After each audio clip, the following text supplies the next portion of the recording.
আসসালামু আলাইকুম রহমতুল্লাহি ওবরকাতুহু। সম্মানিত দর্শক, কোনো রকম ভূমিকা না করেই আসল কথায় যাই। বাস্তবতা হলো যে আমেরিকার বর্তমান প্রেসিডেন্ট মিস্টার ডোনাল্ড ট্রাম্প।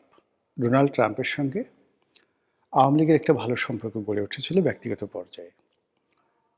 এটা আমি জানি যখন তারা ক্ষমতায় ছিল।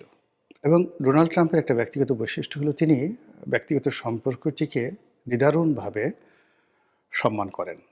আপনারা ইতিমধ্যে লক্ষ্য করেছেন যে আ এমবিএস মোহাম্মদ বিন সালমান, যিনি সৌদি আরবের এই মুহূর্তে ডিফ্যাক্টো কিং। তো তার সঙ্গে ডোনাল্ড ট্রাম্পের যে মেয়ের জামাই কুশনার, তার একটা ব্যক্তিগত বন্ধুত্ব আছে। তো ইভাঙ্কা ট্রাম্প এবং কুশনারের সঙ্গে এই মোহাম্মদ বিন সালমানের ভালো সম্পর্ক থাকার কারণে মিস্টার জো বাইডেন তার পুরো শাসনকালে শত চেষ্টা করেও সৌদি আরবের সাথে সম্পর্কটা ভালো করতে পারেনি। সেই সময়টাতে সেই জামাল খশোগির হত্যাকাণ্ডকে কেন্দ্র করে তারা সৌদি আরবের উপরে যে প্রেশার ক্রিয়েট করার চেষ্টা করেছে, প্রথমে সম্পর্ক স্থাপন করার চেষ্টা করেছে, তারা প্রেশার ক্রিয়েট করার চেষ্টা করেছে, এটা আরও হিতে বিপরীত হয়েছে। পরিস্থিতি সামাল দেওয়ার জন্য সেই জো বাইডেনের পররাষ্ট্রমন্ত্রী এবং জো বাইডেন নিজে তিনি সৌদি আরব ভ্রমণ করেছেন একাধিকবার। এবং অবাক করার ব্যাপার হলো যে এয়ারপোর্টে তিনি যে অপমানের শিকার হয়েছেন, তাকে যেভাবে দাঁড় করিয়ে রাখা হয়েছে এবং যেভাবে ওয়েট করা হয়েছে, বাদশা এখন নামাজ পড়বেন। মানে তিনি এয়ারপোর্টে গেছেন, তাকে রিসিভ করার সময় নামাজরক্ত হয়ে গেছে, বাদশাহ সালমান নামাজ পড়তে গিয়েছেন, তাকে আধা ঘন্টা সেখানে দাঁড়িয়ে থাকতে হয়েছে। এরকম অস্বস্তিকর ঘটনার পেছনে মূলত ডোনাল্ড ট্রাম্পের সঙ্গে মোহাম্মদ বিন সালমানের যে ব্যক্তিগত সম্পর্ক, সেটা মূলত কার্যকরী ভূমিকা রেখেছে। এখন ডোনাল্ড ট্রাম্প ক্ষমতায় আসার পর সাম্প্রতিক সময় আপনারা দেখেছেন যে মোহাম্মদ বিন সালমান আমেরিকাতে গিয়েছেন। আর সেই আমেরিকা ভ্রমণের সময় কি হৃদ্যতাপূর্ণ একটি সম্পর্ক তৈরি হয়েছে। আপনারা হয়তো জানেন না, অনেকেই জানেন না। বিকজ এইগুলো হয় কি যে আমাদের যে চিন্তা চেতনা, আমরা সবসময় করি কি নিজেকে দিয়ে অন্যকে বিচার বিশ্লেষণ করি বা নিজের ধারণা অনুযায়ী অন্যকে মূল্যায়ন করার চেষ্টা করি। শেখ হাসিনা যে ক্ষমতায় ছিলেন ১৫টি বছর, তিনি বাংলাদেশে বসে বসে যে সারাদিন শুধু সালমান এফ রহমানকে পদ্মা সেতু থেকে টাকা চুরি করার বা সে বিদেশে টাকা পাচার করার সুযোগ দিয়েছেন তা নয়। তিনি একটা গ্লোবাল রিলেশন গড়ে তুলেছেন। এখন ভুটানের যে রাজা, ভুটানের যে কিং, আপনি কি জানেন যে ভুটানের এই কিং জয়ের ক্লাসমেট? তারা হার্ভার্ডে একসাথে পড়াশোনা করেছে। এ গেল এক। ২ নম্বর হলো যে ইম্মানুয়েল ম্যাক্রো, ইম্মানুয়েল ম্যাক্রো ফ্রান্সের প্রেসিডেন্ট।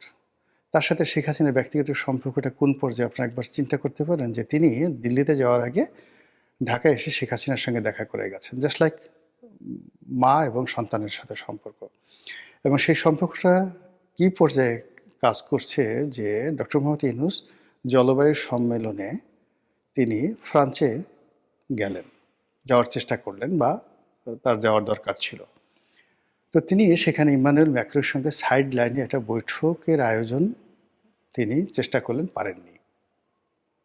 বোঝার চেষ্টা করুন যে ব্যক্তিগত সম্পর্কটা কোন পর্যায়ে। ২ নম্বর হলো যে মোহাম্মদ বিন সালমানের সঙ্গে জয়ের এবং শেখ হাসিনার ব্যক্তিগত সম্পর্ক। এবং শেখ হাসিনার রেজিমের শেষ সময়টিতে মোহাম্মদ বিন সালমান বাংলাদেশে আসতে চেয়েছিলেন, সময় পাননি। এবং আমাদের যে পুরো অয়েল রিফাইনারিটা, এখন যে অয়েল ইস্টার্ন রিফাইনারি রয়েছে, পুরো রিফাইনারিটাকে তারা সৌদি বিনিয়োগ দ্বারা এখানে সৌদি আরামকো, সৌদির যে তেল কোম্পানি আরামকো, এর মাধ্যমে সবচেয়ে বড় একটা বিনিয়োগ তারা করে আমাদের পুরো রিফাইনারি সিস্টেমটাকে তারা চেঞ্জ করে দিতে চেয়েছিল। অ্যাট দ্য সেম টাইম তারা বাংলাদেশে মানে সবচেয়ে বড়, মানে এশিয়া না, পৃথিবীর সবচেয়ে বড় তারা একটা রিফাইনারি তৈরি করে এশিয়ায় তাদের যে তেল রপ্তানি, সেই তেল রপ্তানির যে রিফাইনারি প্ল্যানটা, এটা বাংলাদেশে করার একটা প্ল্যান তারা করছিল। এটা হতো মানে সৌদি আরবের এই মুহূর্তে পৃথিবীর সবচেয়ে বড় বিনিয়োগ। এরকম একটা পরিকল্পনা কিন্তু হচ্ছিল 2024 সনের মানে এপ্রিল-মের দিকে। এপ্রিল-মের দিকে এরকম একটা ঘটনা হচ্ছিল। আপনারা খোঁজ নিয়ে দেখেন পররাষ্ট্র মন্ত্রণালয়ে। তো এই সম্পর্কটা। এর বাইরে এখন যিনি কাতারের আমির, কাতারের যিনি আমির এই মুহূর্তে যিনি আছেন তার বাবা তিনি শেখ হাসিনার অত্যন্ত ঘনিষ্ঠ বন্ধু ছিলেন।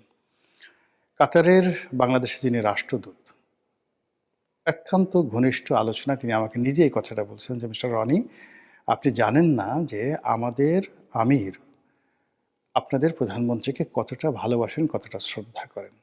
তো সেই আমিরের ছেলে এখন কাতারের আমির এবং তাকে বলা হয় পৃথিবীর smartest, one of the smartest king এই মুহূর্তে পৃথিবীর। তো ওইদিকে সালমান, এদিকে কাতারের আমির, এদিকে নরেন্দ্র মোদীর সাথে তার সম্পর্ক, তারপর শেষে ভুটানের কথা বললাম এবং এই মুহূর্তে সিঙ্গাপুরে যিনি প্রেসিডেন্ট রয়েছেন এবং সিঙ্গাপুরে যিনি এই মুহূর্তে প্রধানমন্ত্রী রয়েছেন, আপনি জানেন তাদের সঙ্গে শেখ হাসিনার কী সম্পর্ক?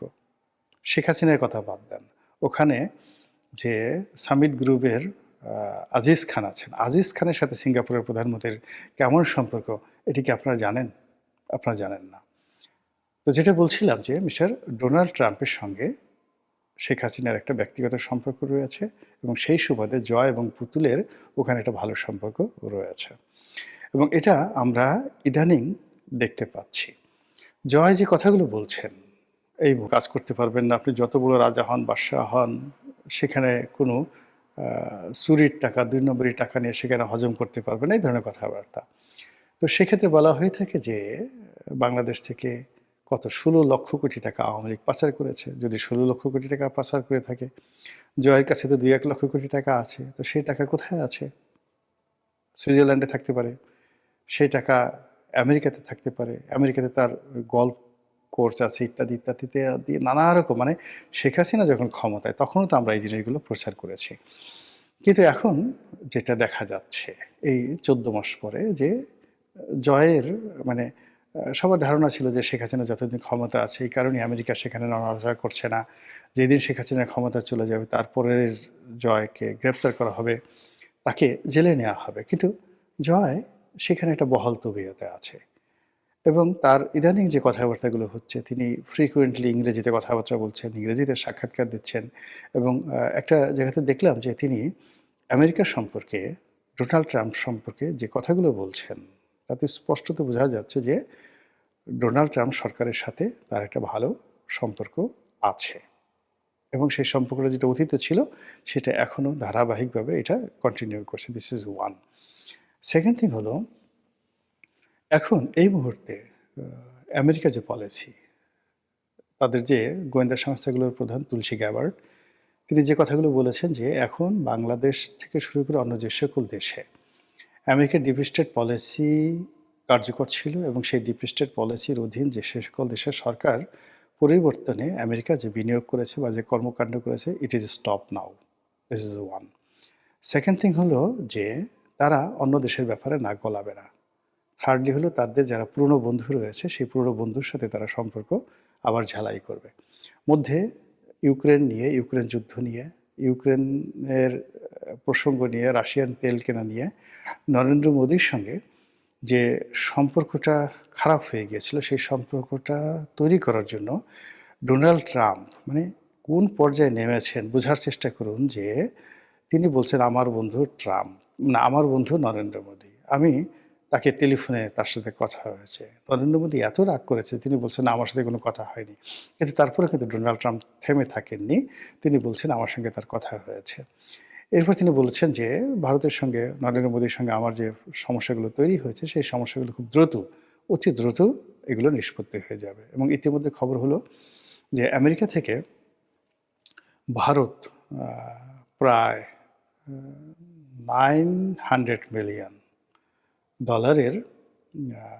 সেই অস্ত্র কিনেছে এবং এই অস্ত্র কেনার আগে আমেরিকার সঙ্গে ভারতের একটা যাকে বলে পার্টনারশিপ, যাকে স্ট্র্যাটেজিক মানে কৌশলগত সামরিক মিত্রতা হয়েছে এবং এই সংক্রান্ত একটা চুক্তি স্বাক্ষরিত হয়েছে এবং এই চুক্তির ধারাবাহিকতায় যদি নরেন্দ্র মোদী এবং ডোনাল্ড ট্রাম্পের সেই পুরনো বন্ধুত্ব আবার চালু হয়ে যায়, তাহলে বুঝতে পারবেন যে ওই সম্পর্কের সঙ্গে যদি আবার ডোনাল্ড ট্রাম্পের সঙ্গে শেখ হাসিনা, ডোনাল্ড ট্রাম্পের সঙ্গে বা বর্তমান রিপাবলিকানদের সঙ্গে আওয়ামী লীগের সম্পর্ক, বা জয়ের যে কানেক্টিভিটি, এবং জয়কে আমরা দেখেন অনেকগুলো গোয়েন্দা রিপোর্টও আসছে যে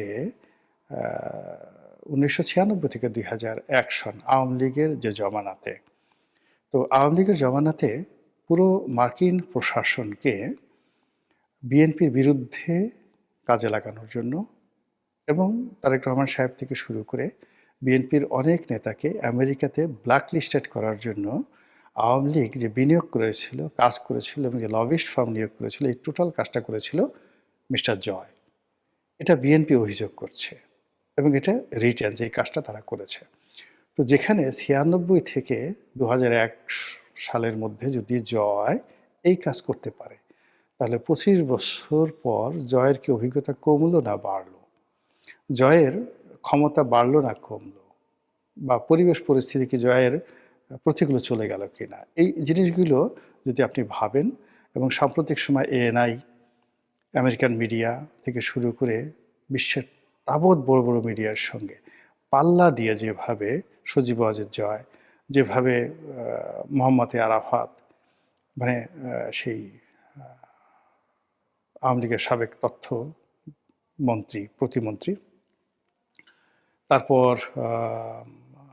শিক্ষামন্ত্রী নওফেল, ব্যারিস্টার নওফেল, স্বয়ং শেখ হাসিনা যেভাবে সাক্ষাৎকার দিচ্ছেন, এমনকি সরাসরি কোনো অডিওতে না, এবার ভিডিওতে এসে ওয়াহিদুল কাদের সাহেব কিংবা আসাদুজ্জামান খান কামাল যেভাবে বক্তব্য দিচ্ছেন, ওদিকে আমেরিকাতে অন্যান্য যারা আওয়ামী লীগ নেতৃবৃন্দ আছেন, ইংল্যান্ডে যারা আছেন, তারা যেভাবে প্রকাশ্যে রাজপথে নামছেন, তাতে মনে হচ্ছে যে আমেরিকার সঙ্গে তাদের যে দূরত্বটি ছিল, বিশেষ করে এই ডিপ স্টেট পলিসি নিয়ে সরাসরি আওয়ামী লীগ যেভাবে আমেরিকাকে ব্লেম করেছিল, সাম্প্রতিক সময় শেখ হাসিনার সাক্ষাৎকারে দেখা গেছে যে তিনি বলেছেন যে আমি বিশ্বাস করি না, বা আমার হাতে ধরনের কোনো ডকুমেন্ট নেই যে আমেরিকা তাকে ক্ষমতাচ্যুত করেছে, বা তাকে ক্ষমতাচ্যুত করার জন্য আমেরিকার হাতে কোনো কারণ ছিল, বা তার হাতে এই ধরনের কোনো ডকুমেন্ট আছে। ইট মিনস পর্দার আড়ালে নিঃসন্দেহে আমেরিকার সঙ্গে, ডোনাল্ড ট্রাম্পের সঙ্গে শেখ পরিবারের একটা নেগোসিয়েশন হচ্ছে।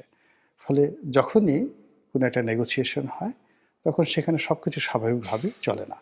তো আগে যেভাবে বললাম যে আমাদের দেশে যে এই যে আইসিটি কোর্টের বিচার, রায়, এটাকে কেন্দ্র করে যা কিছু করা হচ্ছে, এটা একটা পার্ট। তার বাইরে আওয়ামী লীগ যে কাজগুলো করছে সেটা আর একটা পার্ট। এখন এই দুটো পার্ট, অর্থাৎ সরকার এখানে আওয়ামী লীগকে অবদমিত করার জন্য, হতোদ্যম করার জন্য যে চেষ্টা চালিয়ে যাচ্ছে, আর অন্যদিকে আওয়ামী লীগ নিজেদেরকে গ্রুমিং করে আবার ক্ষমতায় ফিরে আসার জন্য যেভাবে চেষ্টা চালিয়ে যাচ্ছে,